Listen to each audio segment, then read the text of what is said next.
Welcome into WagerTalk TV. We're talking NFL action. LA Chargers, Tampa Bay Bucks. We're seeing the Bucks -7 in the hook in Raymond James. 43.5 being the total here, Brian. What are you thinking with the Chargers and Tampa Bay Bucks?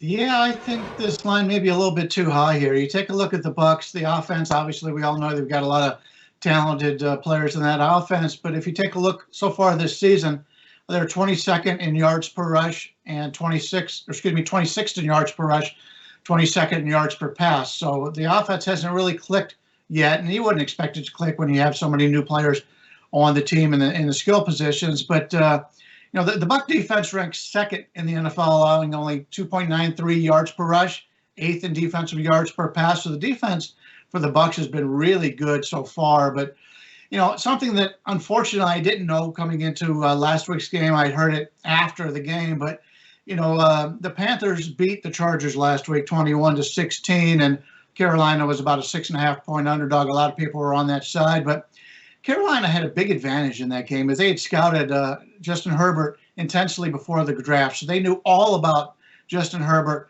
and they put that to good use last week. Even though, Herbert, they shut him down a little bit, he still threw for 300 yards, and you're not going to get 300 yards out of their other quarterback as he's more of a ball possession guy. But Herbert is one of only three quarterbacks right now, I believe, in the NFL that have started their career back-to-back 300 yard starts. So I think he's doing pretty well, and I think he'll look a lot better than what we saw last week because, as I said, the Panthers really knew everything to look for against him, and it worked out really well. This game right now, 7.5. I think the Chargers, based on what happened last week, I think they're better than what this line is telling you. I kind of like the Chargers here, getting that hook over the number 7. Yeah, and it mostly is out there at 7.5. There is a couple shops as we're talking right now, guys, just at 7. And of course, we're talking a little bit earlier in the week, depending when you're watching this game. But Robbie, interested in your opinion here. We got the Chargers catching 7 in the hook. It is on the road, kind of can be a tough place to play here. What's your opinion? Yeah, I agree with Brian where the underdog is concerned here. We know it's a west to east situation, but those don't seem to be bothering teams as much anymore. I mean, the Rams' second half last week was an incredible comeback, and that was their second trip. We had that game last week. In fact, on this, the three of us guys had that game. So I don't know that I'm putting that much stock into that type of thing anymore. But, I'm going to try and be a little proactive here, guys, and play this total. We're looking at 43.5. As long as I can cash on 44, I think I like the over here. For the Chargers, what they'll need to do is they'll have to avoid turnovers. I mean, they put themselves in bad position in the first half last week. Last week in the first half of that game, they commit 3 turnovers that led to 13 Carolina points, put Carolina in great field position each and every time, and asked their defense to stop the other side. I mean, they did hold them to field goals, but in the end, it became too much to overcome. When you just look at the statistical numbers from that game, it's a blowout. If you were, doing game score or rescoring the game with those statistics, you wouldn't come up with a 21-16 Carolina final. You'd come up with a pretty big Chargers win in that game. Something we need to note here, though, real quick, because I had these numbers last week for the Charger-Carolina game, and they became a little bit different once Melvin Ingram was placed on IR on, I think it was Friday afternoon after practice. The Chargers pass rush heading into that game had pressured the opposing quarterback on 62% of their drop back attempts, which is a crazy high number. You have that combination of Ingram and Bosa, and they just you saw what they did to Mahomes. Pat Mahomes last night shredded the Ravens defense, but he couldn't shred the LA Chargers because those two guys were in his face all game long. Without Melvin Ingram last week against Teddy Bridgewater, they only got 4 quarterback pressures. Bosa had 2 of them. The rest of the team only had 2. That's 14%. That's a far cry from 62. Now, Tom Brady, the ball gets out quick historically of his hand. I know this is more of a vertical type offense with Bruce Arians, so we want to throw it a little more. But I don't know that pass rush and that pressure is there at this point in time without Ingram. We'll see if maybe a week of practice can change some things. Brian talked about Justin Herbert, as he mentioned, fantastic game last week, 35 of 49, another 300-yard performance. I mean, the team is still 1 executed hook and lateral away from winning that game. That play was set up.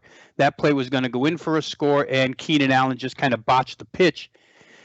Last week, they're 10 of 15 on third down conversions. All these numbers I'm pointing out, and the reason why I said proactive is I see some progress in this Chargers offense with Justin Herbert. And despite the fact that Tampa Bay has posted great defensive numbers so far, I think they can crack this defense a little bit. They're good both ways, run and pass. The other side of that coin is while Tampa's offensive numbers haven't been as good, you have to believe, and I think Brian hit on it, a bunch of new players, but this is the fourth week. You've got Chris Godwin back now for the second straight week. Brady hasn't had that full complement of receivers so far this season. And the more they practice, the more they get in timing and rhythm, the better they're going to be. So if he gets the protection and San Diego can't pressure the way they did when Ingram was involved in this defense, I think that you could get some points here. 44 in an NFL game. I know Ralph Michaels has some great trends for some great statistical numbers on how higher scoring games are this year. 44 is not that difficult, guys. A 24-20 game gets you paid. And 27-17 will get you paid a lot of combinations to get to 24. So I'm going to look that way over 43.5. All right, good stuff, Robbie. You only said San Diego Chargers once by my count, which I'm totally okay with this year. Brian, just quick question to you before we end this. Robbie talked about, west to east and it not being that effective. I did say going into this tough place to play, but of course with the limited fans here, how much are you adding into home field advantage in this matchup? Basically, if you take a look at the NFL this season, we're looking at maybe 1.5, 2 at the most. Okay. I've been using basically 1.5. Every week it changes a little bit. At the end of the season, I think 1.5 is about the way to go. There's going to be certain teams, like we saw at Sunday night, the Saints, so much affected by not having fans, because that's usually one of the loudest stadiums in the league. So certain teams are going to be different. We're going to find Tampa Bay's okay, but most of the Florida cities that have teams don't have great fan experiences there. So you don't have as much of a home field advantage, especially later on after it cools off a little bit down in Florida. So every team's individually different, but usually about 1.5, I think, is the way to go. He's Brian Leonard. Also, Rob Vino, check them both out at WagerTalk.com. Guys, thanks for tuning in. Also, remember the All Access package. It's new. Also, the new WagerTalk website. Check them both out there, guys. WagerTalk.com, SportsMemo.com.